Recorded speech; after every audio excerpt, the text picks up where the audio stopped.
सुधीर आज परेशान हो रहा है तो उसको समझ में नहीं आ रहा कि क्या करें, उसके साथ ये क्या हो गया। यानी अब यहां पर बात करें सबसे पहले, अब सुधीर को समझ में आ रहा है कि उसने कितनी बड़ी गलती कर दी, यानी सिर्फ जानकारी के अभाव में। यानी ऐसा क्या हुआ सुधीर के साथ? सुधीर जो है एक तरह से मकान भी बनाया है, घर भी बनाया है और जमीन को खरीद कर बनाया है। खतियानी जमीन जो है, उस जमीन को खरीदा, उसके बाद एक तरह से सुधीर ने घर बनाया। अब है कि खतियान से केवाला होना का मतलब क्या होता है कि जो खतियानी मालिक है जमीन का, यानी जो खतियानी मालिक है, उस खतियानी मालिक का जो मालिकाना हक है, मालिकाना हक, वो एक तरह से अब यहाँ पर इनका जो है अब समाप्त हो गया। यानी नया मालिक का नाम जो है यहाँ पर दर्ज होगा। नया मालिक, अब नया मालिक का नाम जो दर्ज होगा वो किसके अनुसार होगा? ठीक है, वो होगा यानी आप इस केवाला के अनुसार। जमीन का केवाला खतियानी मालिक जो है उसने क्या किया? बेच दिया प्रॉपर्टी को। लेकिन ये सारा प्रक्रिया तो हुआ, सुधीर ने घर भी बना लिया, जमीन को खरीदा, जमीन खरीदने के बाद मकान बना लिया और यहाँ पर सुधीर और सुधीर का परिवार जो है, सुधीर और सुधीर का परिवार रहता भी है। अब यहाँ पर देखें, अगर ऐसा हुआ तो अब क्या करना चाहिए, क्यों करना चाहिए, कैसे करना चाहिए?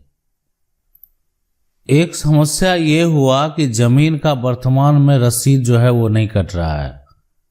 यहाँ पर जमीन का रसीद जो है, पहले तो कटाया नहीं, जमीन का रसीद जो है कट नहीं रहा है।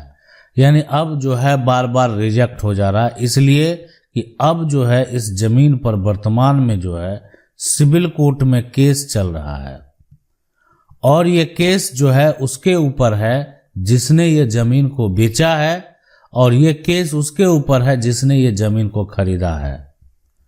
अब इस केस की असली वजह आप जानेंगे तो आप भी दंग रह जाएंगे और आज के बाद आप ऐसी गलती नहीं करेंगे। देखें सबसे पहले इस केस की असली वजह क्या है। हम आपके बीच इससे संबंधित जो सुप्रीम कोर्ट का फैसला है या हाई कोर्ट का फैसला है वो भी लाएंगे।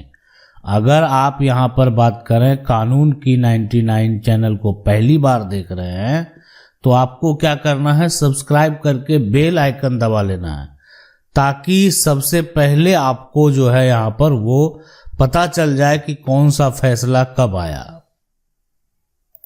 देखें, अब सबसे बड़ी समस्या जो है, बड़ी समस्या ये हुआ कि यहाँ पर सिविल कोर्ट में केस किया गया और सिविल कोर्ट में जो केस किया गया उसमें नोटिस जो आया वो दो व्यक्ति को आया। एक है जमीन का विक्रेता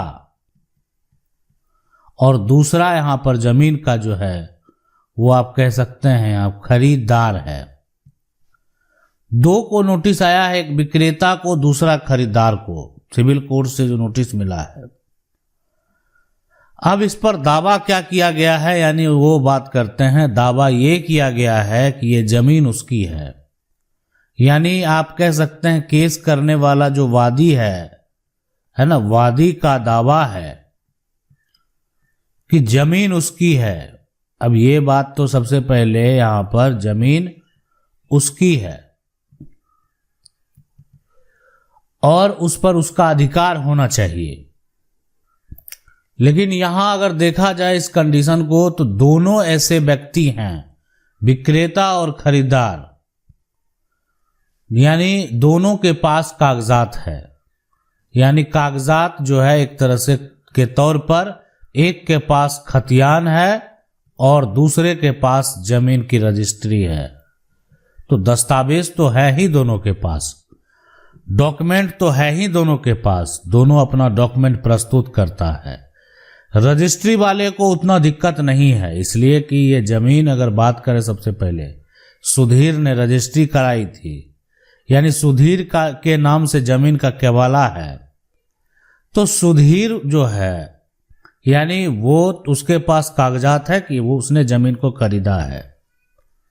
अब ये खतियान वाले दिखा रहे हैं कि मेरे पास जमीन का खतियान है और खतियान के हिसाब से हम जमीन का रसीद भी बात करें कटाते आए हुए हैं। अब जैसे ही रसीद का मोटेशन के लिए ये लोग अप्लाई करते, जो है थर्ड पार्टी का कोर्ट में केस चल रहा था, उससे ऑब्जेक्शन लगाकर म्यूटेशन को रिजेक्ट करवा दिया जाता था। यानी दाखिल खारिज नहीं हुआ, जमीन का रसीद वर्तमान में नहीं कट रहा है। ये समस्या उत्पन्न हुआ। अब यहां पर बात करें जो है कि सुधीर का ये कितना बड़ा डिसीजन है। अगर बात करें सबसे पहले सुधीर का जो ये डिसीजन है वो ये है कि अगर यहाँ पर उसके पास रजिस्ट्री है और वो रजिस्ट्री को वहाँ प्रस्तुत कर रहा है, उसने ज़मीन का जो मालिक है उससे ज़मीन का केवाला लिया, लेकिन फिर भी उसके ऊपर केस है। ये उसकी सबसे बड़ी गलती और सबसे बड़ी भूल आप कह सकते हैं। तो आखिरकार यहाँ पर क्या होगा? चौथी बात यह है कि जो जमीन पर केस करने वाला है, यानी जो जमीन पर जो है यहां पर केस किया, अब उसका क्या होगा? अब उसका नाम है यहां पर राजेश्वर, है ना। राजेश्वर जो है ये एक व्यक्ति है जिसने केस किया है विक्रेता के ऊपर, इसने केस किया है खरीदार के ऊपर सिविल कोर्ट में। और यहाँ पर इसके पास जो कागजात हैं वो दादा परदादा के समय के कागजात हैं। दादा परदादा यहाँ पर के समय के कागजात है ना, समय का कागजात। तो आज आप ये बात समझ लें कि आज से ये कागजात नहीं है, पूर्वज के समय से है। अब इनके जमीन का जो है आप कह सकते हैं किसी कारणवश जो भूमि का सर्वेक्षण होता है वो एक व्यक्ति के नाम चला जाता है, यानी राजेश्वर का जमीन जो है यानी किसी अन्य जो व्यक्ति है उसके नाम जो है यहां पर चला जाता है। अब अगर उसके नाम जो है अगर चला गया तो क्या होगा? वो व्यक्ति के पास वर्तमान में अब खतियान है, यानी राजेश्वर के पास तो दादा परदादा के समय का खतियान है ना। लेकिन जो व्यक्ति यहां पर बात करें जो सुशील है, ठीक है, सुशील के नाम से वर्तमान में खतियान बनता है और सुशील ने जमीन सुधीर को बेच दिया, यानी भूमि का सर्वेक्षण जो सुशील के नाम से हुआ, सुशील को होना ही नहीं था। ये सबसे बड़ी त्रुटि, सुशील के नाम ये प्रॉपर्टी नहीं होना था, ये सबसे बड़ी त्रुटि है। लेकिन फिर भी ऐसा हुआ। तो अब होगा क्या? वर्तमान स्थिति में ऐसा क्या होने वाला है?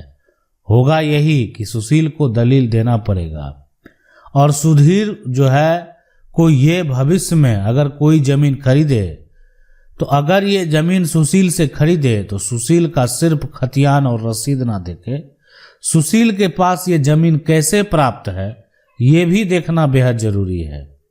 और इसकी स्पष्ट जानकारी प्राप्त कर लेना, आसपास के लोगों से कहें या जहां से करें, आप कार्यालय से नकल निकाल के प्राप्त करें, पुराना इंफॉर्मेशन भी देखना बेहद जरूरी है।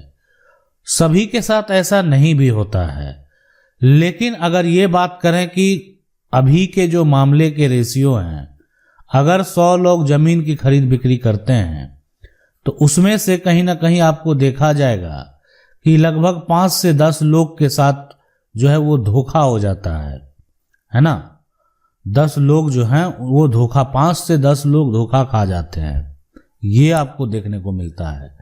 ये आपके साथ नहीं हो, इसलिए आपको ये समझना बेहद जरूरी है, जानना बेहद जरूरी है।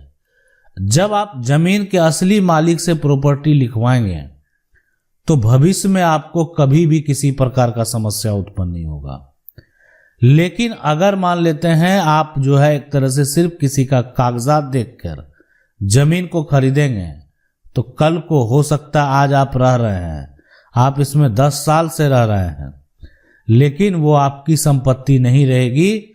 10 साल बाद हो या 15 साल बाद हो या 20 साल बाद हो, कोई इस पर दावा करने वाला आ सकता है। और अगर वो लड़ाई जारी कर दिया तो कभी भी आपका जो ये संपत्ति है, ये जो मकान है बनाया वो हासिल कर सकता है।